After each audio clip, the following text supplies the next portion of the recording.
ಎಲ್ರಿಗೂ ನಮಸ್ಕಾರ ಸ್ನೇಹಿತರೆ, ಮತ್ತೊಮ್ಮೆ ನನ್ನ ಚಾನೆಲ್ಗೆ ನಿಮ್ಮೆಲ್ಲರಿಗೂ ಸ್ವಾಗತ. ಸ್ನೇಹಿತರೆ, ಈ ವರ್ಷ 2025ರಲ್ಲಿ ಮಹಾಶಿವರಾತ್ರಿ ಫೆಬ್ರವರಿ 26ನೇ ತಾರೀಕು ಬುಧವಾರ ದಿವಸ ಬಂದಿದೆ. ಬುಧವಾರ ದಿವಸ ಎಲ್ಲ ಶಿವ ದೇವಸ್ಥಾನಗಳಲ್ಲಿ ಶಿವನನ್ನು ಆರಾಧಿಸಿ ಅಭಿಷೇಕವನ್ನು ಮಾಡುತ್ತಾ, ಶಿವಧ್ಯಾನವನ್ನು ಮಾಡುತ್ತಾ ಜಾಗರಣೆಯನ್ನು ಮಾಡುತ್ತಾರೆ.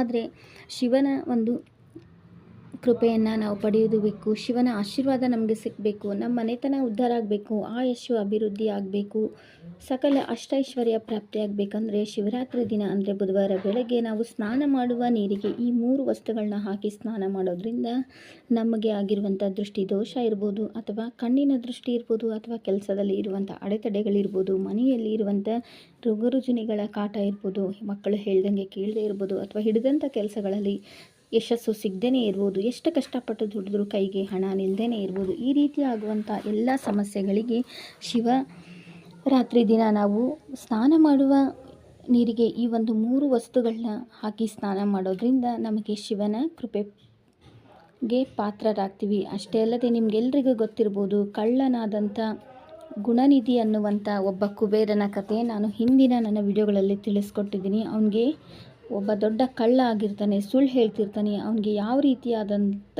ಒಂದು ಒಳ್ಳೆಯ ಬುದ್ಧಿನೇ ಇರೋದಿಲ್ಲ. ಅಂಥವನು ಶಿವನಾಮವನ್ನು ಪಠನೆ ಮಾಡಿದ್ರಿಂದ ಅವನಿಗೆ ಅಷ್ಟ ಐಶ್ವರ್ಯವನ್ನು ಕೊಟ್ಟಂಥವನು ಮಹಾಶಿವ ಅಂತ ಹೇಳ್ತಾರೆ. ಹಾಗಾಗಿ ಸ್ನಾನ ಮಾಡುವ ಒಂದು ನೀರಿಗೆ ಈ 3 ವಸ್ತುಗಳನ್ನ ಹಾಕಿ ನಾವು ಶಿವರಾತ್ರಿ ದಿನ ಸ್ನಾನವನ್ನು ಮಾಡೋದ್ರಿಂದ ಅದು ಪವಿತ್ರ ಸ್ನಾನ ಆಗೋದು ಅಷ್ಟೇ ಅಲ್ಲದೆ ನಮ್ಮ ಹಿಂದಿನ ಜನ್ಮದ್ದು ಯಾವುದೇ ರೀತಿಯಾದಂಥ ಕರ್ಮಫಲಗಳು ನಮಗೆ ಇದ್ದರೆ, ಅಥವಾ ಗೊತ್ತೋ ಗೊತ್ತಿಲ್ಲದೆ ನಾವು ಮಾಡಿದಂಥ ತಪ್ಪುಗಳಿಂದ ನಮಗೆ ಮುಕ್ತಿ ಸಿಕ್ಕು ನಮ್ಮ ಜೀವನ ಪಾವನ ಆಗೋದಲ್ಲದೆ ನಮಗೆ ಯಾರಾದರೂ ಕೊಡಬೇಕಾದಂಥ ಹಣ ಬರುತ್ತೆ. ಮತ್ತು ಯಾವುದೇ ರೀತಿಯಾದಂಥ ಕೋರ್ಟ್ ಕೇಸ್ಗಳು ಅಥವಾ ಆರೋಗ್ಯದಲ್ಲಿರುವಂಥ ಸಮಸ್ಯೆಗಳಿದ್ದರೂ, ಅಥವಾ ನಮ್ಮ ದುಡಿದಂಥ ಹಣ ನಮ್ಮ ಕೈ ಸೇರದೇ ಇದ್ದರೂ ಇಂತಹ ಸಮಸ್ಯೆಗಳಿಂದ ಮುಕ್ತಿ ಸಿಗುತ್ತೆ ಸ್ನೇಹಿತರೆ. ಹಾಗಾಗಿ ಶಿವರಾತ್ರಿ ದಿನ ನಾವು ಸ್ನಾನ ಮಾಡುವ ನೀರಿಗೆ ಸ್ವಲ್ಪ ಬಿಲ್ಪತ್ರೆ ಮತ್ತು ಗೋಮೂತ್ರ ಹಾಗೂ ಪವಿತ್ರವಾದ ಗಂಗಾಜಲ ನಾವು ದೇವಸ್ಥಾನಗಳಿಗೆಲ್ಲ ಹೋಗಿರ್ತೀವಿ, ಅಲ್ಲಿ ತಂದಿರ್ತೀವಲ್ಲ, ಅದನ್ನು ಹಾಕ್ಕೊಂಡು ಸ್ನಾನ ಮಾಡ್ಬೋದು. ಮತ್ತು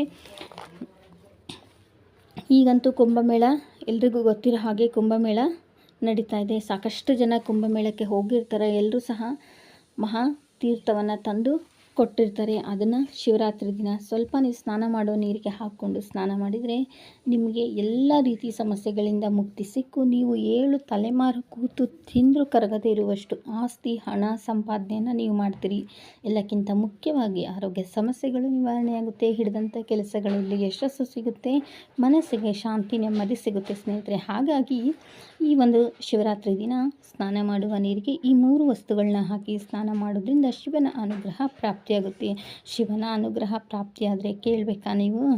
ಕಳ್ಳನಾದಂಥ ಒಬ್ಬ ಗುಣನಿಧಿಯು ಕುಬೇರನೇ ಆದಂತೆ ಅಂಥ ಸಮಯದಲ್ಲಿ ನಾವು ಭಕ್ತಿಯಿಂದ ಶಿವನನ್ನು ಪೂಜಿಸಿದರೆ ನಮಗೆ ಸಕಲ ಅಷ್ಟೈಶ್ವರ್ಯವನ್ನು ಶಿವನು ಕರುಣಿಸ್ತಾನೆ ಅನ್ನೋ ಒಂದು ನಂಬಿಕೆ ಇದೆ ಸ್ನೇಹಿತರೆ. ಹಾಗಾಗಿ ತಪ್ಪದೆ ಈ ಒಂದು 3 ವಸ್ತುಗಳನ್ನು ಸ್ನಾನ ಮಾಡುವ ನೀರಿಗೆ ಹಾಕ್ಕೊಂಡು ಸ್ನಾನ ಮಾಡೋದ್ರಿಂದ ಸಕಲ ಅಷ್ಟೈಶ್ವರ್ಯ ಪ್ರಾಪ್ತಿಯಾಗುತ್ತದೆ ಅನ್ನುವ ನಂಬಿಕೆ ಇದೆ ಸ್ನೇಹಿತರೆ. ಇವತ್ತಿನ ಈ ಒಂದು ಪುಟ್ಟ ಮಾಹಿತಿ ನಿಮ್ಮೆಲ್ಲರಿಗೂ ಇಷ್ಟ ಆಗಿದೆ ಅಂತ ಭಾವಿಸ್ತಾ ಮತ್ತೊಂದು ಒಳ್ಳೆಯ ಮಾಹಿತಿಯೊಂದಿಗೆ ಮತ್ತೆ ಸಿಗ್ತೀನಿ ಸ್ನೇಹಿತರೆ.